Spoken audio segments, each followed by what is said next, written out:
mes amis de la presse, voici donc que nous arrivons presque au terme de notre point de presse. Je voudrais simplement préciser ceci.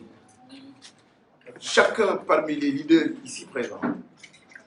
a un passé historique qui témoigne de son engagement et de sa disponibilité pour la nation. Généreux, nous l'avons toujours été tout au long de notre parcours politique. Vous pouvez le remarquer et je prends à témoin tous les Sénégalais. Chaque fois qu'il s'est agi de combats citoyens, de combats démocratiques, nous avons été présents et nous avons dépensé sans compter pour que respectent les Sénégalais, pour qu'on respecte la justice, pour que l'état de droit soit une réalité. Ce combat-là, nous avons été durs avec les régimes, avec tous les régimes. Vous vous souvenez du jour du 23 juin et du 21 juin à l'Assemblée nationale. De ce qui s'est fait, c'était un don de soi pour la République, pour l'état de droit, pour la justice. Ces mêmes faits, ce même état d'esprit, ce même engagement à être à côté des Sénégalais, à se battre pour le citoyen, quelle que soit sa couleur, quelle que soit son ethnie, quelle que soit sa région, c'est cette même identité qui nous a réunis au sein de Yewwi Askan Wi. Si nous sommes logiques,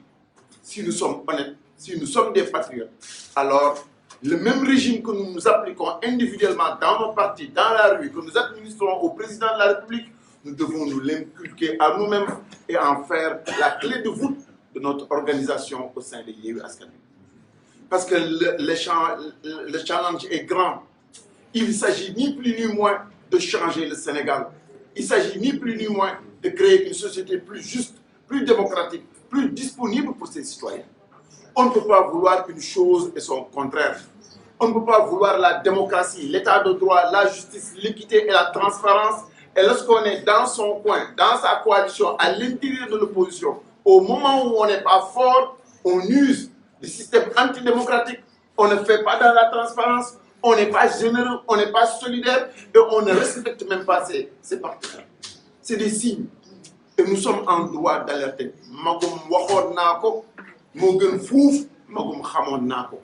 Nous sommes dans les dispositions aujourd'hui de dire ce qui doit être. Notre position et notre place dans l'opposition ne souffrent d'aucune contradiction et d'aucun doute. Nous sommes là-dedans parce que nous sommes partie prenante et nous avons tout fait pour que cette coalition existe.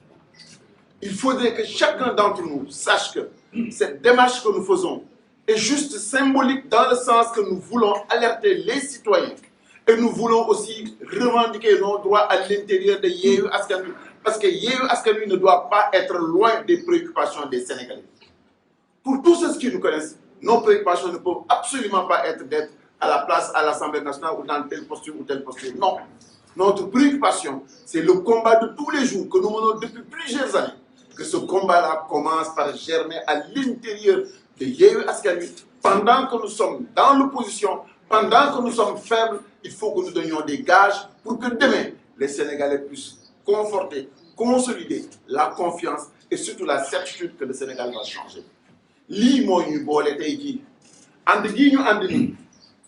ndax ñi fi nekk ñëpp ñoom ak poste ñi fi nekk ñëpp ñoom ak ay cër parce que li tax Sénégalais yi xàmmee leen du ngeen fi gis kenn koo xamee ni Sénégalais yi dañ ko ràññee ndax ministre la déedéet dañ ñoo ràññee ñun Sénégalais yi dañ ñu ràññee parce que suñu jikko dañ ñu ràññee par suñu constance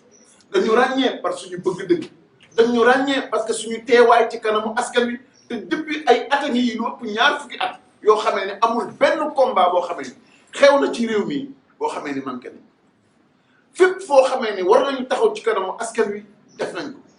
nekkoon ci Macky Sall la gënoon a yomb fuuf foofu la gënoon a nooy fuuf waaye bañ fa gisee la nga xamee ni teguwul ci yoon du démocratie du dëgg dañ leen fa teg na yekk bu naqari dem taxaw fa ñu war a taxaw mënuñoo mer administrer lu mel noonu Macky Sall ñëw dugg si biir opposition bi bëgg a soppeeku li ñu bëggal ñun suñu bopp mooy lu waay di wax di wuyoo dañ koy niru li ñu bëggal suñu bopp mooy li ñuy yéene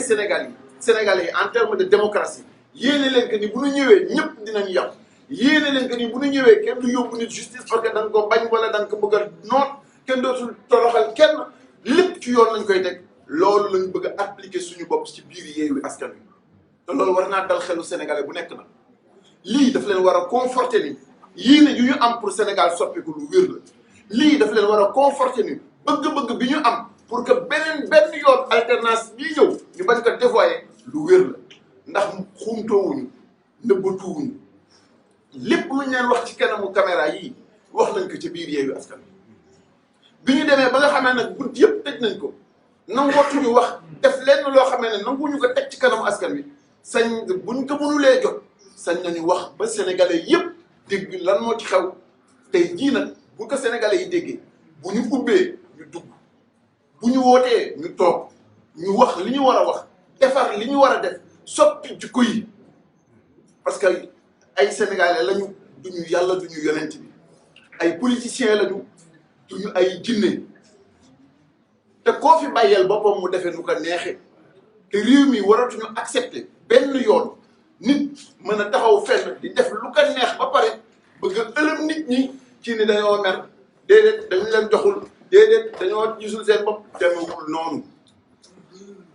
am na lu gën a rëy lu ñu teg suñu bët mooy Sénégal ak Sénégalais yi coono Sénégalais yi ak jafe-jafe yu ñuy dund moom la ñuy xool moom la ñuy gis moom la ñu bëgg ku ci indi ay solution ci loolu la ñu engagé wu ba tax ñu sos Yewwi Askan Wi mënuñoo accepté nag Yewwi Askan Wi dem ba sa yàgg saar bàyyi loola ka taxoon a jóg yëpp dugg ci loo xamee ne moom lañ doon sikk démb ak bërki démb ci Macky Sall ak jamono ya nga xamee ne nguur ya jiitu woon Macky Sall nekkoon fi lii mooy li waral daje bii kon ñu ngi leen di gërëm yéen ñëpp di leen sant yéen ñëpp te di kontaan ci seen taxawaay jërë ngeen jëf